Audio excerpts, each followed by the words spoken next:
নমস্কাৰ অসম, কি খবৰ আপোনালোকৰ? মই নীতিশ কোঁৱৰ, আপোনালোকৰ হোষ্ট। আকৌ এবাৰ এটা নতুন ভিডিঅ'লৈ আপোনালোকক স্বাগতম জনাইছোঁ। বহুত দিন ফাৰ্মৰ ভিডিঅ' দিব পৰা নাই, ফাৰ্ম বুলিয়ে নহওক এই চেনেলটোত ভিডিঅ' দিব পৰা নাই। গতিকে ভাবিছে চাগে কিহৰ কাৰণে দিয়া নাই। হয়, বহুত ব্যস্ত আছিলোঁ। ব্যস্ত কিহৰ কাৰণে আছোঁ, কি কাম কৰি আছোঁ আপোনালোকক জনাই আছোঁ। অলৰেডি আপোনালোকক ইয়াৰ আগৰ এটা ভিডিঅ'ত মই কৈছোঁৱেই যে নতুনকৈ লেয়াৰ ফাৰ্মিঙৰ কাৰণে মই জেগা ঠিক ঠাক কৰি আছোঁ। পানীৰ ব্যৱস্থাটো কৰিলোঁ, আপোনালোকে দেখিলেই। এতিয়া মই ব্ৰুডাৰ কাম গ্ৰ'ৱাৰ হাউচ বনাই আছোঁ। এইখিনিতে আপোনালোকক কওঁ, মই এতিয়া যিখিনি ফাৰ্মিং যোনখিনি জেগাত কৰিব লৈছোঁ, একেবাৰে ল' কষ্টত কেনেকৈ কৰিব পাৰে তাকে আমি চিন্তা কৰি আছোঁ। যিমান পাৰোঁ কম খৰচাত আমি লেয়াৰ ফাৰ্মখন কৰিম। লাহে লাহে যদি ভগৱানে কৰে পইচা ঘটিব পাৰোঁ, তেনেহ'লে লাহে লাহে পাৰ্মানেণ্ট কৰিম, পকা কৰিম, কিবা কৰিম। কিন্তু এতিয়া একেবাৰে কম খৰচত কেনেকৈ আমি ফাৰ্মিং কৰিব পাৰোঁ তাকে মই চেষ্টা কৰি আছোঁ, আৰু লগতে আপোনালোকক দেখুৱাম এতিয়ালৈকে কিমানখিনি প্ৰগ্ৰেছ হৈছে মই দেখুৱাম। আৰু এটা কথা ভাবিছোঁ, এইবাৰ যিহেতু নতুনকৈ আকৌ লেয়াৰ ফাৰ্মিং নতুনকৈ আকৌ 6 ভৰাম। নতুন বেজ বুলি নহয়, এয়া আকৌ কমপ্লিট নতুন বুলিয়ে ধৰিব পাৰে, জেগাও নতুন যিহেতু। গতিকে এইবাৰ ফাৰ্মিঙৰ ভিডিঅ' মই হিন্দীত বনাওঁ বুলি ভাবিছোঁ। আপোনালোকে কেনে পায় মোক নিশ্চয় জনাব। যদি হিন্দীত বনালে ভাল হয় নে বেয়া হয়, ডেফিনেটলি আপোনালোকে মোক কমেণ্ট কৰি ক'ব। কাৰণ বহুতে ভিডিঅ'ত কমেণ্টত লিখিছিল যে পাৰিলে হিন্দীত বনাওক বা ইংলিছত বনাওক তেনেকৈ। কিন্তু যোৱাবাৰ মই বনাব পৰা নাছিলোঁ। এইবাৰ যিমানখিনি মোৰ অভিজ্ঞতা হ'ল, সেইখিনিৰ ফালৰ পৰা ভালকৈ এবাৰ লেয়াৰ ফাৰ্মিং কৰিম বুলি আশা কৰি আকৌ আগবাঢ়িছোঁ। গতিকে মই হিন্দীতে বনাম বুলি ভাবি আছোঁ এতিয়ালৈকে। আপোনালোকে মোক নিশ্চয় ছাজেষ্ট কৰিব যে বনালে ভাল হ'ব নে নহয়। ডে' 1ৰ পৰা আকৌ কণ্টিনিউ যাব। পাৰিলে মই ডেইলি ভিডিঅ' দিবলৈ ট্ৰাই কৰিম। ডেইলিৰ প্ৰত্যেক দিনাখন কেনেকৈ কি মেনেজমেণ্ট কৰি ৰাখোঁ। গতিকে আহক ভিডিঅ'টো ষ্টাৰ্ট কৰোঁ। Welcome back to spacious smile. চাওক, আমি এইবাৰ গোটেই ঘৰটো বাঁহেদিয়ে বনাম বুলি ভাবিছোঁ। যিহেতু আমাৰ ইয়াতে বাঁহ সহজে উপলব্ধ, গতিকে বাঁহেদি বনালে খৰচা অলপ কমতে হয় বুলি ভাবি বাঁহেদিয়ে ষ্টাৰ্ট কৰিব খুজিছোঁ। সৰুকৈ ষ্টাৰ্ট কৰোঁ। প্ৰথমে ধৰক আপোনাৰ ছেটটোত বেছি খৰচা নকৰাকৈ ষ্টাৰ্ট কৰাৰ কথা ভাবিছোঁ। গতিকে সেৱা এটা জনাই বাঁহ পুতাৰ কাম আৰম্ভ হৈ গ'ল। প্ৰথমে খুঁটাখিনি পুতি লৈছোঁ। খুঁটাখিনি পুতি আমি গম পাম যে কিমান দীঘলকৈ আমি বনাম। যিহেতু বহলটো বেছি নহয়, বহলটো 10 ফুটেই হ'ব। গতিকে দীঘলটো আমি বেছি কৰিবই লাগিব, যিহেতু আমি কৰি আছোঁ পুখুৰীৰ পাৰত।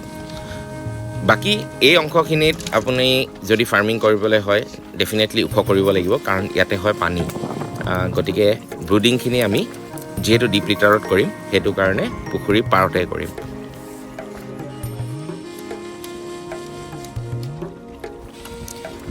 এইবাৰ মই গোটেইখিনি হিচাপ ৰাখি ল'ম যে আমাৰ খৰচ কিমান গ'ল। আপোনালোকেও যাতে ইয়াৰ পৰা এটা শিকিব পাৰে বা কিমান খৰচ যাব পাৰে এটা অনুমান কৰিব পাৰে।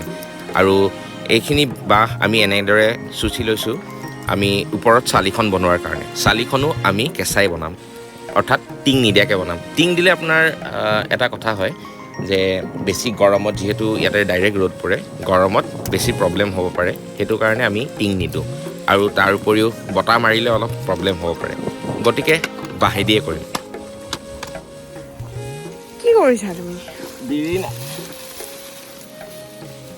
তুমি ইমান কষ্ট কৰিছা যে মোৰ দেখি দুখ লাগিছে। হা?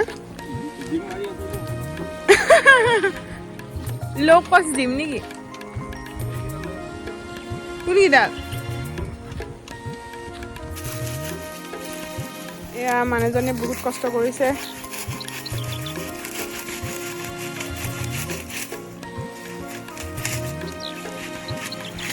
মোক কৈছে জিম যাব পৰা নাই, অলপ শৰীৰ চৰ্চা কৰিব পৰা নাই, সেইকাৰণে থলুৱাভাৱে শৰীৰ চৰ্চা কৰিছে এখেতে।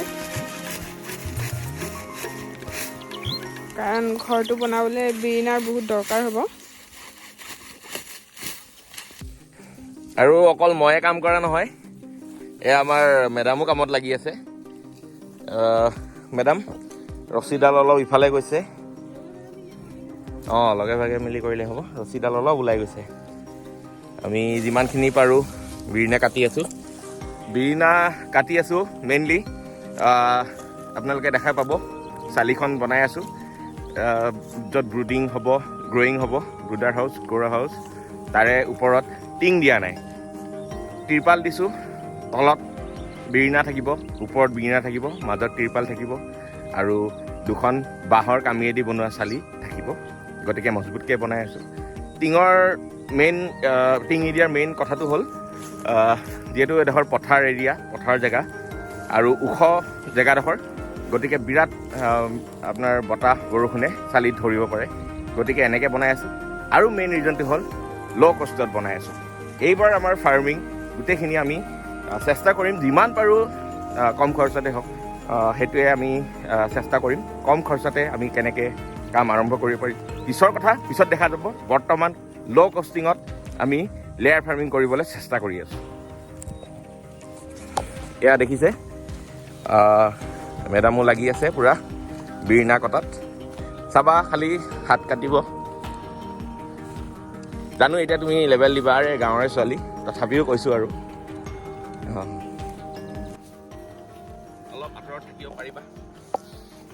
এইটো শিয়াল থকা গুহা।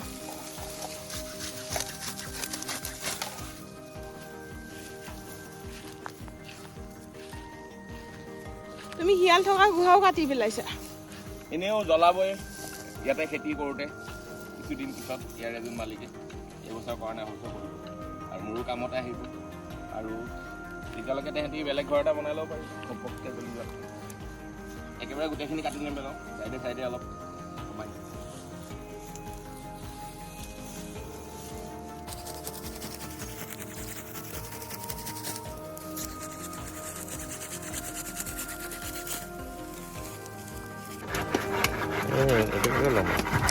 চালিখনৰ পিছতে মেইন কামটো হ'ল বেৰা, অৰ্থাৎ চাৰিবেৰ।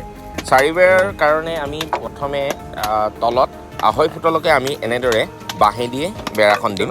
তাৰে ওপৰত থাকিব ফেঞ্চিং আৰু তাৰে বাহিৰত থাকিব তিৰপাল। গতিকে এনেদৰে বাঁহ কাটি থকা হৈছে। এয়াই আৰু এইখিনি আগবাঢ়ি আছে দেখিছেই। এইখিনি আমি বিৰিণা কাটি আনিছোঁ। এই চালিখনৰ ওপৰত আমি বিৰিণা দিম, তাৰ ওপৰত তিৰপাল থাকিব, তাৰ ওপৰত আকৌ বিৰিণা থাকিব, তাৰ ওপৰত আকৌ এনেকুৱা বাঁহৰ চালি এখন থাকিব মজবুতি হ'বৰ কাৰণে।